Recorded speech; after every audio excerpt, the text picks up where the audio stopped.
Iran के पास 3000 से ज्यादा बैलिस्टिक मिसाइलें हैं।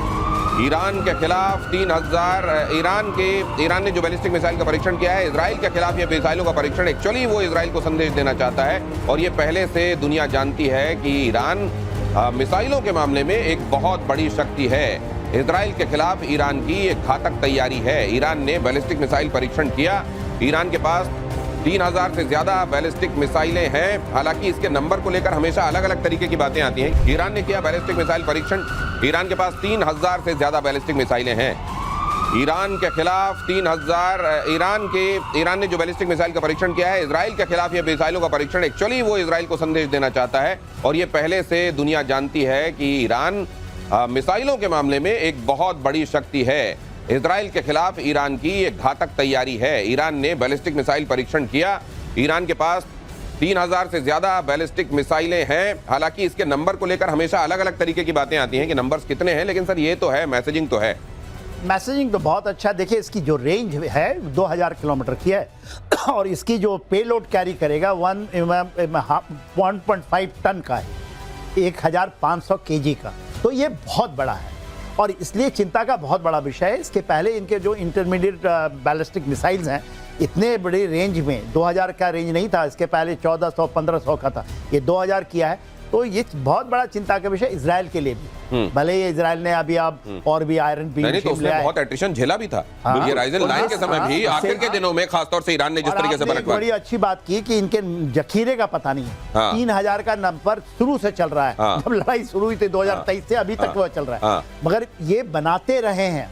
और इसके बीच में जब लड़ाई खत्म हुई थी, इसके बाद चाइना से 3 एयरक्राफ्ट, बड़े एयरक्राफ्ट वहां पहुंचे थे। और ये कहा तो ये भी जाता है कि रशिया का भी एयरक्राफ्ट पहुंचा। हाँ, ये मिसाइल मटेरियल लेके ही पहुंचे हैं। और इजराइल में तैनात किया गया Iron Beam laser defence system. Israeli रक्षा मंत्रालय ने किया ऐलान, लेजर डिफेंस सिस्टम के ऑपरेशनल होने का ऐलान।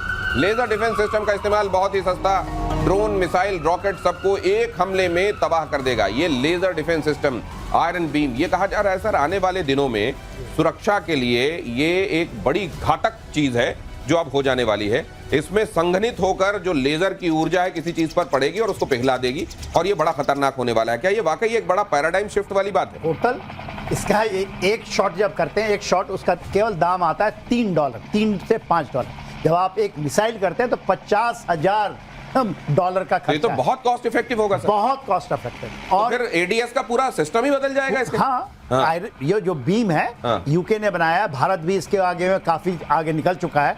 जो हमारा आ रहा है ना 3.5 से 5 किलोमीटर हम तो तो रेंज का मसला है। बिल्कुल, इसमें नहीं, एक कैच है, एक बहुत बड़ा कैच है। टर्मिनल में होता है जब आ रहा है छोटे चीजों के लिए। अच्छा, जब मतलब प्रॉक्सिमिटी जब बहुत हो जाएगी, कम हो जाएगी, बहुत करीब आ जाएगा, तब आप मार सकते हैं। मार सकते हैं। अच्छा, लेकिन बहुत बड़ा कैच है इसके अंदर। इसको इस्तेमाल नहीं किया जा सकता बैड वेदर में, इसको इस्तेमाल नहीं किया जा सकता पूर विजिबिलिटी में, इसको इस्तेमाल नहीं किया जा सकता 10 किलोमीटर रेंज के बाहर। इसका मतलब है, आप सोचिए, ये क्लोज इन वेपन सिस्टम है। एक टारगेट है, सिर्फ उसी को डिफेंड कर सकता है। अगर पूरे इजराइल को, चाहे वो हाइफा पोर्ट है, तेल अवीव है, एयर बेसेस, अगर सब जगह पे इसको डिप्लॉय करना है, बहुत ही मुश्किल है। इसको इंटीग्रेट कर रहे हैं वो साथ में आयरन डोम के साथ, लेकिन ये कितना इफेक्टिव होगा? हालांकि बहुत कॉस्ट इफेक्टिव है। ये जो हाई वैल्यू टारगेट होंगे उसके आसपास डिप्लॉय किया जाएगा, ताकि एब्सोल्युटली ये बहुत क्लोज इन, मतलब ये वैसा हो गया जैसे पिस्टल है तो बड़ी इफेक्टिव, लेकिन फिर उसका ये लिमिटेशन भी है कि बहुत दूर मार नहीं कर सकते। नहीं, देखिए, जो जब आप एडी शील्ड, यदि आपका समय तो प्लीज देखिए, जब आप एडी शील्ड बनाते हैं, एयर डिफेंस सिस्टम की शील्ड,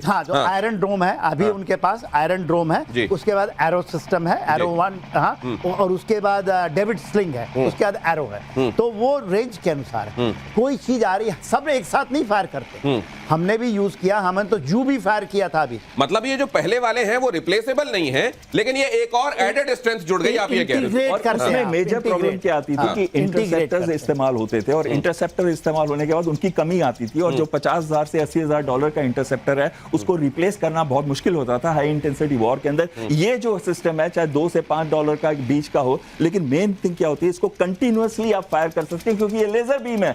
इसमें कोई रिप्लेसमेंट करने की जरूरत नहीं है जब तक इसकी हीटिंग कंडीशंस की लिमिट्स ना आ जाए। और यूक्रेन में हथियारों की बड़ी खेप देने की तैयारी। यूक्रेन को हथियार भेजने जा रहा है अमेरिका।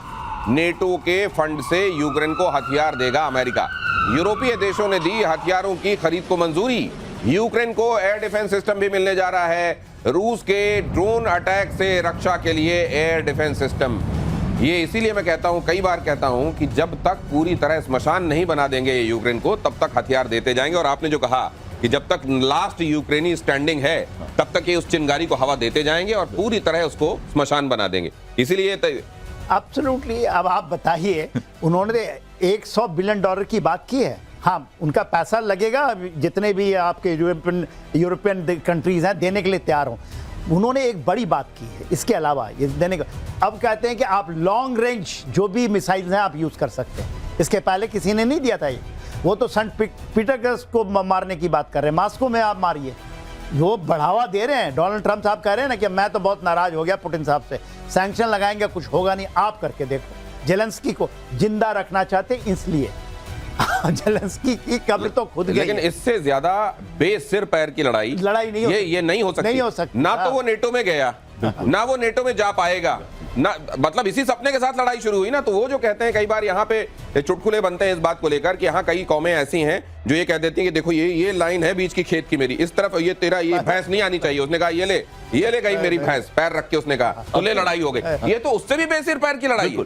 ये बेगानी शादी में अब्दुल्ला दीवाना, सभी दीवाने हो रखे हैं यहाँ पे, लेकिन सब चाहते हैं कि सिर्फ यूक्रेन लड़े ताकि लास्ट यूक्रेन तक वो लड़े, लेकिन हम रशिया को इकोनॉमिकली और मिलिटरीली वीक कर दें। और ओनली जेलेंस्की चाहता है कि पूरी विश्व जो है इसमें झुक जाए ताकि वो अपने आप बच के निकल सके। और अगली खबर यह है कि चीन के रक्षा मंत्री की अमेरिका को खुली धमकी। ताइवान के मामले में बाहरी देश का हस्तक्षेप मंजूर नहीं है, चीन ने कहा। ताइवान चीन का अटूट हिस्सा है, तीसरे के हस्तक्षेप का मुंह तोड़ जवाब देंगे। सवाल यह है कि ताइवान तक अमेरिका को यह कहने लगा है कि तुम्हारी जरूरत नहीं है, हम खुद में सक्षम है। वैसे में चीन को आगे चाय से ज्यादा केटली गर्म क्यों हो रही है सर? देखिए, चीन लगातार इन चीजों को करता रहता है। उनको धमकाता है, वो उनको धमकाते हैं। जवान खर्चा तो करते, इसके अलावा वो ड्रिल श्रिल करता है, कभी उनके मेरिडियन लाइन को क्रॉस कर जाता है। मगर अभी तक तो हिम्मत नहीं हुई है उसको। ताइवान को कहते हैं पोकोपाइन है, वो पोकोपाइन होता है ना कि आप उसके नजदीक जाइएगा। बिल्कुल। तो उन्होंने पोकोपाइन की तरह अपने को तैयार किया है। देखिए, मेरा ये मानना है कि ये मिलिटरली तो नहीं लेंगे मगर पॉलिटिकली ले सकते। भारत ने जब ये कहा कि हमने ऑपरेशन सिंदूर को स्थगित किया है, इसको बंद नहीं किया है, इसके पीछे एक मकसद था। भारत ये जानता है कि पाकिस्तान वो टेढ़ी पूंछ है जो कभी सीधी हो नहीं सकती। फिर से उसी तरह की खबरें आने लगी हैं पाकिस्तान से और बहुत जल्द ऑपरेशन सिंदूर का अगला हिस्सा, अगली किश्त भारत को जारी करनी पड़ सकती है। ऐसा हम क्यों कह रहे हैं, जरा ये खबर देखिए। उससे पहले मैं इंट्रोड्यूस करा दूं, मेरे साथ जनरल सिन्हा जुड़ चुके हैं, कॉमोडोर बहल मेरे साथ यहां मौजूद है। बहुत स्वागत है सर आपका। आइए पहली खबर आपको दिखाता हूं। पाकिस्तान के पेशावर में आतंकी संगठन जैश करने जा रहा है बड़ा कार्यक्रम। 25 सितंबर को होने वाले कार्यक्रम की पाकिस्तान में खूब चर्चा हो रही है। रैली मसूद अजहर के भाई यूसुफ अजहर की याद में की जाने वाली है। ऑपरेशन सिंदूर में मारा गया मसूद का भाई यूसुफ अजहर रैली के जरिए नए आतंकियों की भर्ती करने में जुटा हुआ है जैश ए मोहम्मद। जैश ने रैली का नाम इस्लाम की जमीन का रक्षक रखा है कि हम इस्लाम की जमीन के रक्षक हैं। डूब मरना चाहिए वहां की फौज के खुद को वर्दी और वहां की फौज में रखने वाले लोगों को, क्योंकि ये कह रहे हैं कि हम यहाँ की जमीन के रक्षक हैं। तो फिर सवाल यह है कि वहां की फौज कर क्या रही है? जैश ए मोहम्मद एक रैली करने जा रहा है जिसमें लोगों को जोश में भरेगा, रेडिकलाइज करेगा, बच्चों को उसमें रिक्रूट करेगा, उनका ब्रेन वॉश करेगा और इंडिया के अगेंस्ट खड़ा करने की कोशिश करेगा। और भारत के लिए एक बार फिर से टारगेट प्रैक्टिस का भारत को मौका मिलेगा। लेकिन सवाल यह है सर कि एक बार फिर से अपने जो ध्वस्त स्ट्रक्चर से उनको ये खड़ा कर रहे हैं, अलग अलग जगहों पर ये अब रिक्रूट कर रहे हैं, कुछ एक स्ट्रैटेजीज इन्होंने बदली हैं। अब पीओके के साथ साथ केपीके में भी अपने ठिकाने बना रहे हैं। बहुत कुछ ये पहले से अलग कर रहे हैं ताकि अब ये सर्वाइव कर सकें और अपनी दुकान को आगे भी चला सकें। हमारी काउंटर स्ट्रैटेजीज क्या चल रही होंगी? देखिए, हमारी काउंटर स्ट्रेटजी तो वेरी क्लियर है। आपको गैदर ऑफ इंफॉर्मेशन रखने हैं और उनके इरादे को पढ़ना है। मेरे अनुसार जो मेरी आकलन कहती है, मैं क्या कह रही है मैं नहीं जानता, डायरेक्टली मेरे को इन्फॉर्मेशन नहीं है, मगर आप जब इकट्ठा करते हैं इन सबूतों को, लेकिन इनको इतना पनपने क्यों देना, इतना इनको आगे बढ़ने क्यों देना? ये जो मैं माफ कीजिए बीच में आपको इसलिए रोक रहा हूं कि सीडीएस ने जो ये बात तभी कही है कि ऑपरेशन सिंदूर के दौरान हमने बहुत सारे सबक लिए और उसको इंप्लीमेंट करके हम और पुख्ता होंगे। तो ये भी तो एक सबक है कि इतना आगे बढ़ने ही मत दो, निप इन द बड करो।